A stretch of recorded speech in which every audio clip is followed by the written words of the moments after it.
hello, welcome back to my YouTube channel. ඔයාලා හැමෝම ආදරෙන් පිළිගන්නවා මගේ වීඩියෝ එකට. ඔයගොල්ලෝ දැක්ක වගේම thumbnail එකේ තිබ්බ විදියටම අද මගේ මේ වීඩියෝ එකේ තියෙන්නේ චූටි මැණිකත් එක්ක උදේ වරුව ගත වුණු විදිය. ඉතින් පේනවනේ චූටි මැණික දැන් උදෙන්ම නැගිටලා ඉන්නේ. ඉතින් චූටි මැණික උදෙන්ම නැගිට්ටහම මුලින්ම කරන්නේ විනාඩි 10ක් 15ක් වගේ කාලයක් චුට්ටක් එළියට වෙලා ඉන්නවා. ඒ කියන්නේ හිරු එළිය වැදෙන විදිහට මම එයා පොඩ්ඩක් එළියේ තියාගෙන ඉන්නවා. මේ ටයිම් එකේදී අනිවාර්යෙන්ම චූටි මැණිකට good morning call එක එනවා ආච්චගේ. දැන් අපේ චූටි මිකේලියට මාස 4ක් වෙනවා. ඉතින් දැන් හරිම හුරතල්.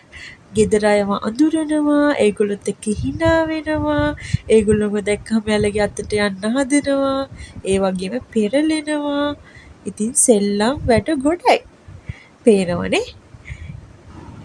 එළියේ ඉඳන් ආවට පස්සේ මං චූටි මැණික්ව ඇඳ උඩින් තියලා මම මගේ උදේ කෑම එක කනවා. කෑම එක කෑවට පස්සේ මං චූටි මැණික්ව රබර් ෂීට් එකක් දාලා එයාගේ සෙල්ලම් බඩු ටිකක් තියලා එයා පොඩ්ඩක් බිම තියනවා. ඉතින් එයාගේ උදේ කෑම එක හදන්න ඕන නිසා අද ඉතින් ගෙදර ලොකු නංගි ඉන්නවා. ලොකු නංගිට පොඩ්ඩක් දීලා මම යනවා එයාගේ කෑම එක හදන්න. ඊයේ මං චූටි මැණිකට ගස් ලබු යුෂ දුන්නා. ඉතින් අද මං එයාට ඇපල් යුෂ දෙන්න තමයි තීරණය කරේ. ඉතින් මුලින්ම එයාට කෑම දෙන්න කලින් එයාගේ භාජන ටික ඔක්කොම හොදලා සබන් වතුරෙනුත් හොදලා ඉවර වෙලා ඒ භාජන ඔක්කොම ටික මම උණු වතුරෙන් තම්බනවා. මොකද ඒවේ මොනවා හරි විස බීජයක් තියෙනවා නම් උණු වතුරෙන් තැම්බුවට පස්සේ ඒ විස බීජ නැති වෙලා යන නිසා. උණු වතුරෙන් මං සාමාන්‍යයෙන් භාජන ටික විනාඩි 10ක් 15ක් වගේ කාලයක් අනිවාර්යයෙන්ම තියනවා. චූටි මැණික අද තමයි පළවෙනි පාරට ඇපල් යුෂ බොන්නේ. ඉතින් මං එයාට ඇපල් යුෂ හැඳි 2ක් 3ක් වගේ ප්‍රමාණයක් තමයි මුලින්ම පොවන්නේ. අපි බලන්න ඕනේ මොකද එයා ඒ රසට කැමතිද, එයාට කිසි ප්‍රශ්නයක් වෙන්නේ නැද්ද කියලා. ඇපල් යුෂ හැඳි 2 3ක් පොවන නිසා මං ඇපල් භාගයක් විතරයි ගන්නෙ. ඉතුරු භාගෙ මං අරන් තියනවා එයාට පස්සේ දෙන්න. ඉතින් මං මුලින්ම කරන්නේ ඇපල් ගෙඩියේ භාගේ පොතු ටික යවලා ඉවර වෙලා ඒක පොඩි පොඩියට කපනවා. කපලා ඉවර වෙලා ඒක බ්ලෙන්ඩ් කරලා මං ඒකේ යුෂ ටික අරගන්නවා. ඉතින් අපි බ්ලෙන්ඩ් කරගත්තු ඇපල් යුෂ ටික පිරිසිදු රෙදි කෑල්ලක් අරගෙන පිරිසිදු භාජනයකට හොඳට පෙරා ගන්න ඕනේ. පෙරාගෙන ඉවර වුණ ඇපල් යුෂ ටික ඊට පස්සේ අපේ බබා බොන භාජනයට පෙරා ගන්න ඕනේ. චූටි මැණිකගේ කෑම ටික හදලා ඉවරනට පස්සේ මං කරන්නේ ඔක්කොම භාජන ටික හොදලා ඉවර වෙලා ඒ භාජන ටික තෙතමාට්ටු ගන්න තියන එක. තියලා ඉවරනට පස්සේ මං චූටි මැණිකට ඉතින් ඇපල් යුෂ ටික දෙනවා. ඊට පස්සේ තමයි චූටි මැණිකගේ මෝර්නින් රූටින් එකේ වැදගත්ම කොටස. මං ඉතින් ඒකටත් උදව් කරනවා. ඊට පස්සේ මං ලොකු නංගිට ආයෙත් චූටි මැණිකව දීලා මුළු කාමරේම අස් කරනවා. මොකද එයාව ඊළඟට මං නාවන්න ඕනේ.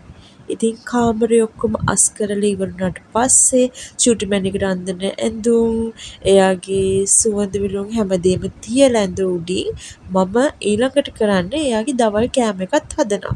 මොකද මං දවල් කෑම එක හදලා ඒක නිවෙන්න තියලා තමයි චූටි මැණිකව සාමාන්‍යයෙන් නාවන්න යන්නේ. අද දවල් කෑම එකට මං චූටි මැණිකට දෙන්නේ බත් කැඳ සුවඳල් හාල් වලින්. ඉතින් මම ඒක හදන්නේ සාමාන්‍යයෙන් හාල් ටික හොඳට හොදලා ඉවරනට පස්සේ බත් ටික තැම්බෙන්න අවශ්‍ය ප්‍රමාණයට වතුර තියෙනවා.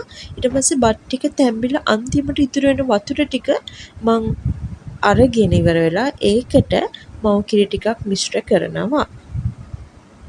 ඉතින් මගේ මැණිකට තාම මාස 4ක් නිසා තමයි මම බත් කැඳ ඒ විදියට හදන්නේ. ඉතින් ඒකත් හදලා ඉවරනට පස්සේ මම දැන් චූටි මැණිකව නාවනවා. නාවලා ඉවර වෙලා එයාට ඉතින් ඕඩිකොලොන්, එයාගේ බොඩි ලෝෂන් එක හැමදේම ගාලා ටිකක් වෙලා තියලා මං එයාට ඉතින් මං හදපු බත් කැඳ ටික කවනවා. කවලා ඉවර වෙලා ආයෙත් ඉතින් පිහදාලා ඉවර වෙලා හොඳ ඇඳුමක් අන්දලා එයාව නිදි කරවනවා. ඉතින් නිදි කරවුවට පස්සේ තමයි මම මගේ වැඩ ටික කරන්නේ. ඒ වගේම දවල්ට කන්නේ. ඒ සියලුම වැඩ කරන්නේ ඒ වෙලාවට. දැන් මේ වෙද්දි මැනික ඇහැරිලා ඉන්නේ. දැන් ටිකක් හවස් වෙලා. ඉතින් එයා චුට්ටක් සෙල්ලම් කරන්න දාලා මං දැන් යන්නේ එයාගේ ඊළඟ කෑම එක හදන්න. මේක මං එයාට දෙන කිරි එක.